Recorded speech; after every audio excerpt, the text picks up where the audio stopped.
네, 국내 코로나19 집단 감염의 전파 연결 고리가 끊이질 않고 있는 가운데 종교시설을 중심으로 한 새로운 집단 감염이 발생했습니다. 한편 문 대통령이 초대 질병본부청장에 정은경 질병관리본부장을 내정했는데요. 관련 내용들 김경호 인제대 백병원 교수와 함께 짚어보겠습니다. 어서 오세요. 안녕하세요, 교수님. 네, 먼저 오늘 하루 발표된 코로나19 신규 확진자 수치 전해드리면서 질문을 드리겠습니다. 어제 하루 156명의 신규 확진자가 발생했습니다. 이 중에서 국내 감염 사례가 144명이고 해외 유입 사례가 12명입니다. 또 수도권만 보면 경기에서 51명, 경기가 서울보다 좀 많아진 수치가 좀 눈에 띄고요. 서울에서 48명, 인천에서 1명, 그러니까 수도권에서만 100명이 또 나왔습니다. 세 자릿수가 된 건데요. 방역 당국 역시도 감소세가 좀 더디다라는 이야기를 했는데 교수님 좀 어떻게 좀 분석을 하십니까? 네, 그런 것 같습니다. 이제 전국적인 사회적 거리두기 2단계 조치에 더불어서 수도권에 강화된 사회적 거리두기 2단계, 2.5단계가 조치된 지 지금 일주일이 지났는데 네. 수도권에 조금 더 효과적인 감소세가 보여야 되는데 수도권이 지금 70% 정도 아직 차지하고 있거든요. 그래서 네. 2.5단계 효과가 좀 나타날 때가 됐는데 말씀하신 것 조금 더딘 게 아닌가, 효과가 좀 약한 게 아닌가 조금 더 지켜봐야 될 것 같습니다. 조금 더 내려갔으면 좋겠는데요. 네. 예, 보통 한 1, 2주 정도 걸릴 수 있기 때문에 아직 좀 단정 짓기는 어렵겠지만 조금 더 내려갔으면 좋겠습니다. 네. 그러니까요. 확진자가 증가할 땐 급격히 늘어나고 감소할 땐 완만하게 줄어든다라고 교수님께서 말씀하신 바가 있지 않습니까? 네, 네. 근데 속도가 좀 더디긴 더딘 것 같습니다. 그리고 어제에 이어서 오늘도 사실 소폭씩 증가하고 있는 추세라서 다시 증가세로 돌아서는 것 아닌가 하는 걱정도 들긴 하는데요. 아직까지는 그렇게까지는 보지 않으시는 건가요? 어떻습니까? 네, 물론 이제 확진자 통계와 실제 감염자 통계와는 좀 차이가 있고, 차이라는 건 이제 시간 차이도 있고, 또 우리가 얼만큼 충분히 검사를 해서 찾아냈는가, 그런 차이 때문에 실제 감염자가 많아도 확진자가 적어질 수도 있고, 또 이제 접촉자를 통해서 자가격리를 시켜놓은 상태에서 방역망 통제 안에서 발생하는 경우에는 사실 뭐 10명이 생겨도 크게 문제되지는 않는데 네. 예. 그래서 이제 숫자 자체보다 이분들이 우리가 방역망 통제 내에서 얼만큼 발생을 했고, 그러니까 자가격리 상태에서 발생을 했고, 또 그다음에 감염 경로 조사 중인 비율이 얼만큼 적은가. 그러니까 한 명의 감염 경로 불명 환자가 있다는 것은 그 환자를 감염시킨 다른 감염원을 못 찾고 있다는 뜻이고, 또 그 다른 감염원이 감염시킨 또 다른 사람을 못 찾고 있다는 뜻이기 때문에 감염 경로 조사 중인 사람 한 명당 10명인지 100명이 더 숨어 있는지 알 수 없기 때문에 일단 숫자 자체 통계도 중요하고 감염 경로 조사 중인 비율, 또 자가격리 중에서 방역망 통제 내에서 발생하는 비율 이런 것도 한번 좀 살펴봐야 될 것 같은데요. 예. 아무래도 좀 2.5단계의 강화 조치를 하면서 우리가 못 찾아낸 감염자가 있다고 하더라도 그분들이 이제 추가적인 감염을 안 일으킨다면은 감소세를 기다려볼 수가 있겠는데 말씀하신 것처럼 잠복기도 있고 또 감염자가 다른 사람을 감염시킬 수 있는 시간이 또 길거든요. 최소한 또 일주일 이상 걸리기 때문에 그분들이 감염력을 잃게 될 때까지 또 시간이 걸리고 그래서 감소세가 이제 통계로 나타내는데 조금 어느 정도 이렇게 급격한 감소를 보이긴 좀 어려울 수도 있는 부분이 있겠습니다. 그러니까 그런 것들을 막기 위해서는 사실 시민들의 협조가 필요하고 그 협조라는 건 최대한 좀 만남을 자제하는 것일 것 같아요. 그래서 정부 차원에서도 거리두기 2.5단계 좀 강화된 조치를 시행을 했는데 그 효과가 뭐 교수님께서도 말씀하셨지만 아직까지는 막 뚜렷하게 나타나고 있지는 않다라고 이야기를 하고 있습니다. 하지만 방역 당국은 추석 전까지는 이 두 자릿수로 만드는 게 목표이다라고 이야기를 하고 있지 않습니까?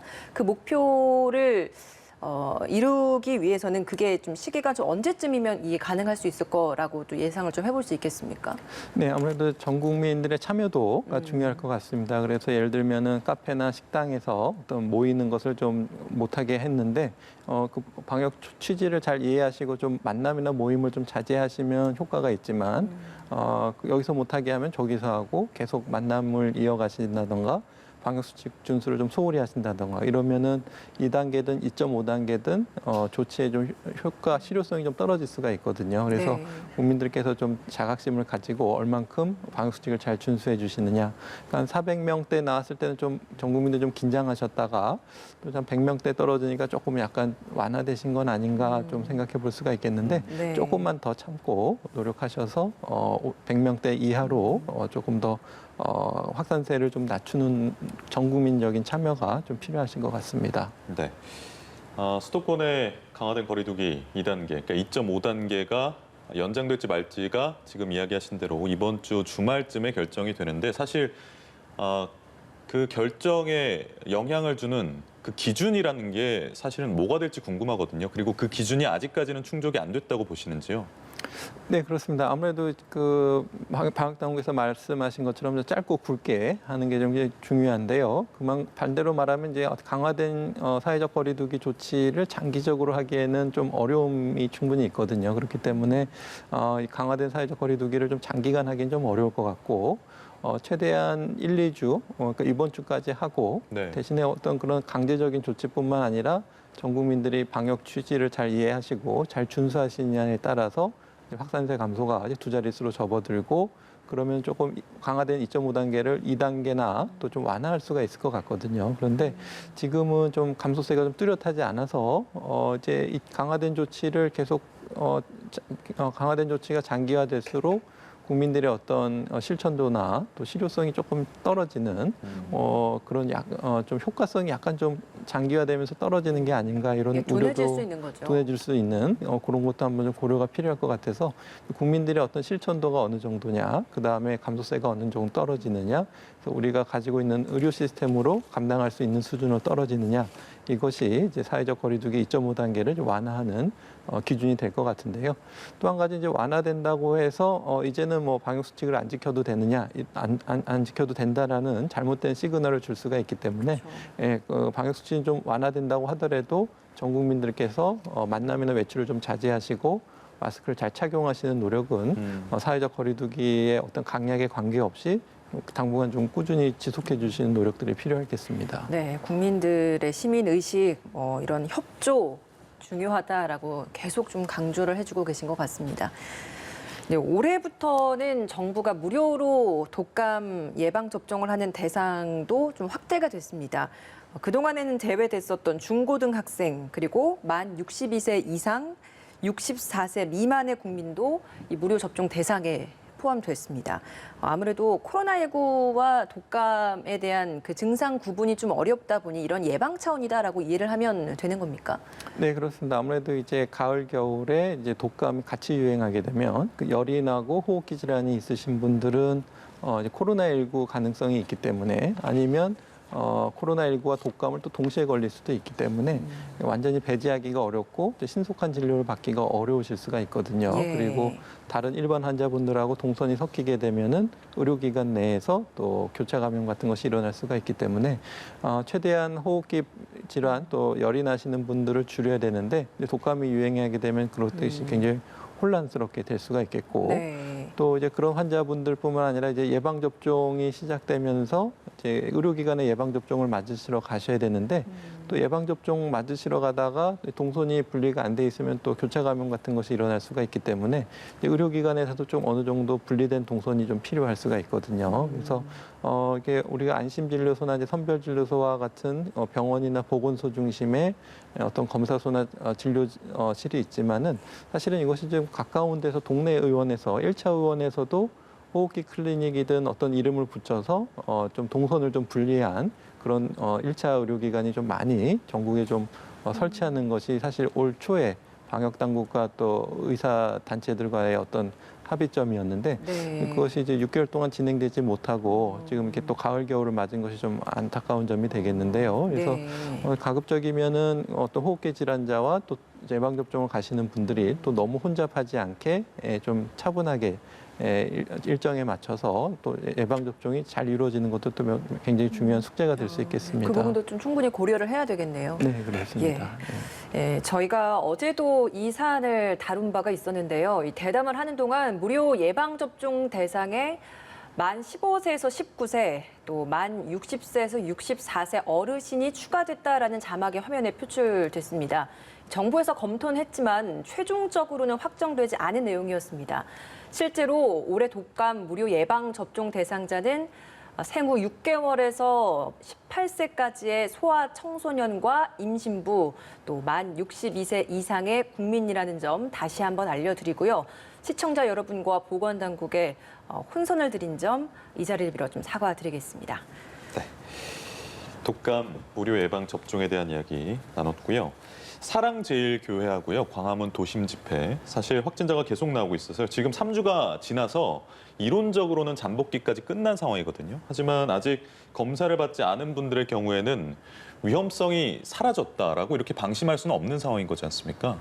네, 그래서 좀 개인차가 있을 것 같은데요. 근데 사실은 이제 그 8.15 집회 때 감염되신 분들이 입원하셨다 이미 다 퇴원을 하셨거든요. 그래서 어느 정도 그때 감염되신 분들은 이제 좀 지금 크게 중증으로 발전되지 않았다면은 조금 역학조사 추적에 좀 의미는 조금 떨어질 수 있을 것 같고요. 근데 이제 우려되는 점은 이제 그분들을 통한 N차 감염이 좀 우려되기 때문에 직접 참여하셨거나 관계되신 분이 아니라고 하더라도 그 주변 분이 조금이라도 좀 이상 증상이 좀 의심 증상이 있다면은 적극적으로 검사를 받으시는 것이 좋을 것 같고요. 지금은 좀 역학적인 어떤 중요성이나 의미가 약간 조금 떨어질 것 같은데 그래도 이제 그 주변 분들 중에서 좀 의심자가 있으면 적극적으로 증상이 있으신 분들은 검사를 받고 코로나가 아닌지 확인하시는 것이 필요할 것 같습니다. 네. 좀 보면 사랑제일교회 관련해서 검사 대상자 중에 86%가량이 검사를 받았고 이 중에 양성률이 14%대라고 합니다. 근데 신천지 대구교회 때랑 비교를 하면 그 당시에는 양성률이 40.7% 정도가 됐었는데 한 26%포인트 정도가 좀 적은 수치거든요. 그러니까 이 양성률의 차이가 있다는 게 어떤 의미가 있는 겁니까? 글쎄요, 아무래도 이제 모집단, 분모가 어떻게 되느냐에 따라서 차이가 있을 것 같고요. 그래서 또 그다음에 그 집단 내에서 전파가 얼만큼 N차 감염이 일어났느냐에 따라 차이가 있을 것 같은데요. 아마 이제 신천지 대구교회 같은 경우에는 좀 한정된 집단에서 집중적으로 또 장기간 반복적으로 일어났었던 것 같고 사랑제일교회도 만약에 조금 더 늦게 검사를 하거나 했다면 충분히 더 많은 양성률이 나왔을 것 같은데 아마 이제 검사 시기라든가 그 집단을 확인한 시기라든지 또 그 집단 내에서의 전파 양상 이런 것들이 양성률에 좀 영향의 차이가 있을 것으로 좀 추정이 됩니다. 네, 알겠습니다. 광화문 집회도 한번 보겠습니다. 통계를 보면 검사 대상자의 79%가 지금 검사를 받았고 이 중에서 1% 정도가 확진을 받았습니다. 양성률이 1%인 건데 지금 연락 두절이 5,800명 정도 돼요. 그러니까 단순 계산이긴 합니다만 1%, 5,800명의 1%면 그러니까 58명 정도 양성자가 지금 지역사회에서 활동을 하고 있다는 거지 않습니까? 이것도 좀 봐야 될 것 같아요, 교수님.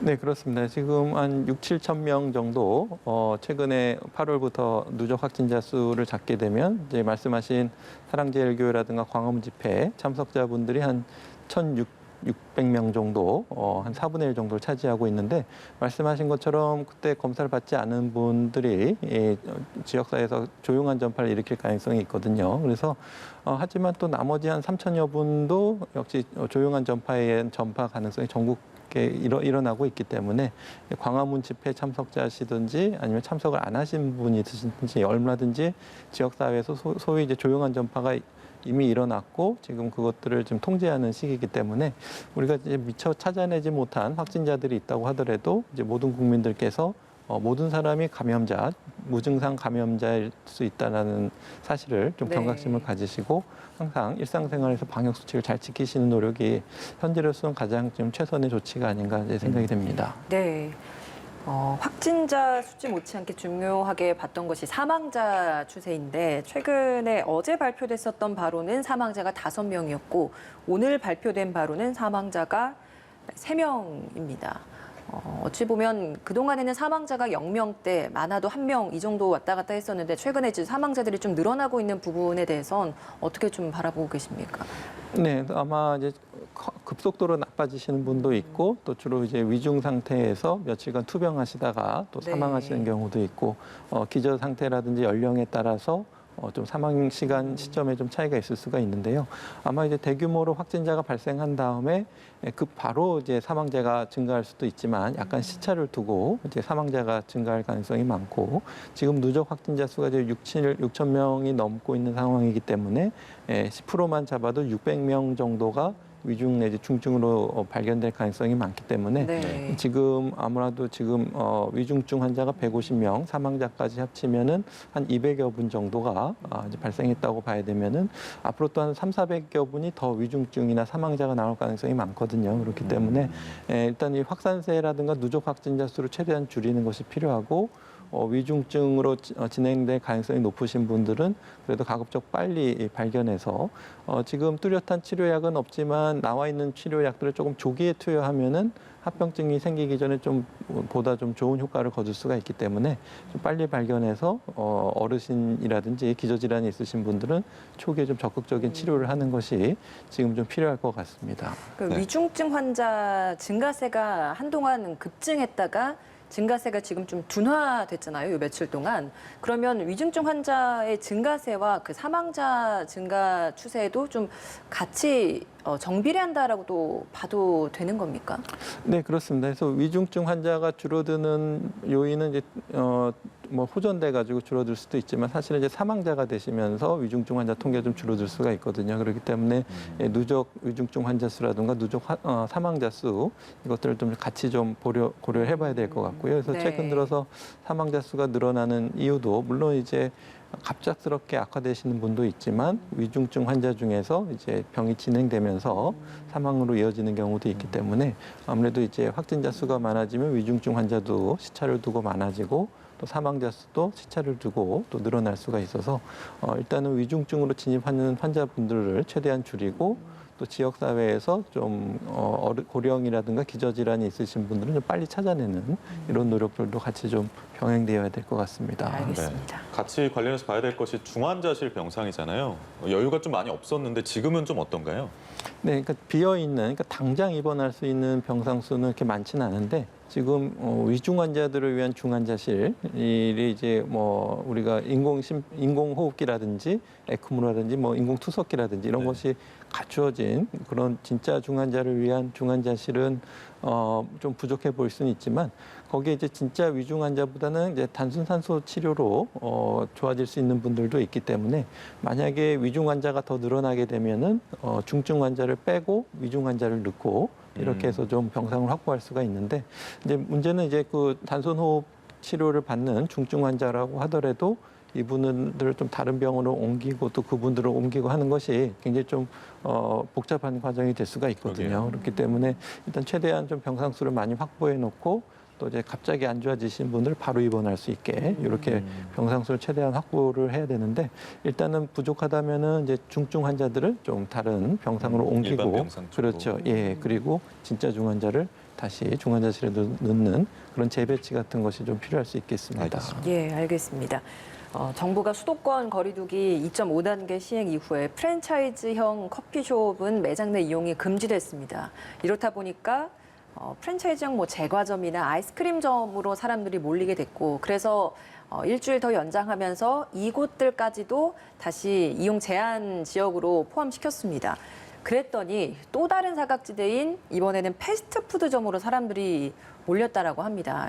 사실 뭐 패스트푸드점에서는 확진자도 나온 바가 있었기 때문에 형평성과 관련된 문제도 제기되고 있고 방역 허점 문제도 거론이 되거든요. 이런 사각지대에 대해서는 교수님이 좀 어떤 식으로 좀 막아내야 된다고 생각하시는지, 그러니까 모든 것들을 다 찾아낼 수는 없겠습니다만 이런 부분들이 왜 생긴다라고 보십니까? 네, 말씀하신 것처럼 방역 조치로 다 막을 수는 없는 것 예. 같고요. 우리가 처음에도 어떤 대규모 발생이 되는 곳을 집중적으로 관리를 했더니 이번엔 소규모 집단 감염들이 산발적으로 생긴 것처럼 우리가 이제 방역 조치, 정부나 지자체에서 할 수 있는 조치로 할 수 있는 건 좀 한계가 있고 문제는 이제 그 조치의 이유가 취지가 이제 좀 만남이나 모임을 특히 이제 마스크를 벗는 상태에서 밀폐된 공간에서 이렇게 대화하고 이런 것들을 통한 감염의 위험성 때문에 하는 조치이기 그쵸. 때문에 예. 네, 전 국민들께서 왜 이런 데서 못 모이게 매장 내에서 못 먹게 하는지 취지를 좀 이해하시고 그런 데서 그 감염 위험성이 높은 그런 만남이나 이런 모임은 조금 당분간 좀 연기하시고 좀 자제하시는 것이 좀 필요할 것 같습니다. 그러니까요. 개개인이 방역 주체가 좀 돼야 되는 그런 시점인 것 같습니다. 한편 이제 봐야 될 것이 강동구의 콜센터에서는요. 문 손잡이하고 에어컨에서 바이러스가 검출이 됐다고 합니다. 그러니까 마스크의 중요성을 다시 한번 일깨워주는 사례가 아닌가 싶은데 이 에어컨의 경우에는 저희가 위험성이 여러 번 지적됐습니다만 이번에 나왔던 걸 보면 이 그 배기구하고 흡기구가 있는데 그 흡기구에서 발견이 됐다고 하더라고요. 배기구가 아니라 흡기구에서 발견이 됐다라는 이 점은 어떤 걸 시사하나요, 교수님?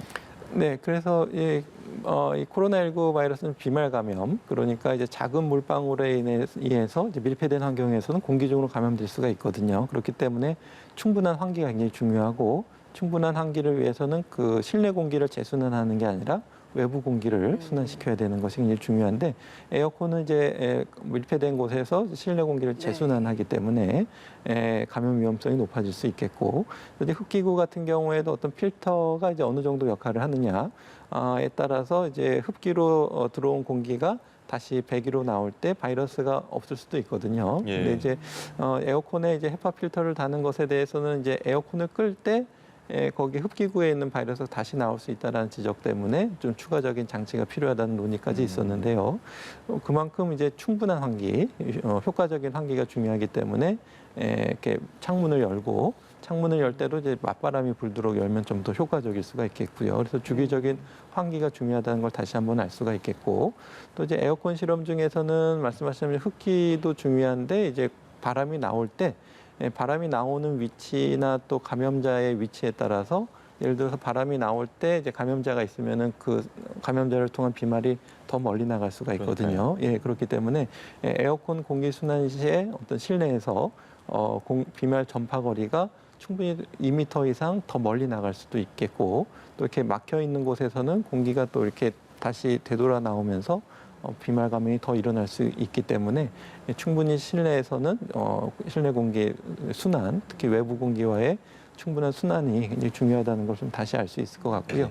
만약에 이제 에어컨을 그 실내 공기를 할 수 없는 상황에서 이제 충분한 효과적인 환기를 어떻게 할 것인가, 이것에 대해서 이제 여러 가지 환경부라든가 좀 기술적인 연구들이 많이 이루어졌는데 아직 좀 뚜렷한 결과는 아직은 보고되고 있지 않는 것 같습니다.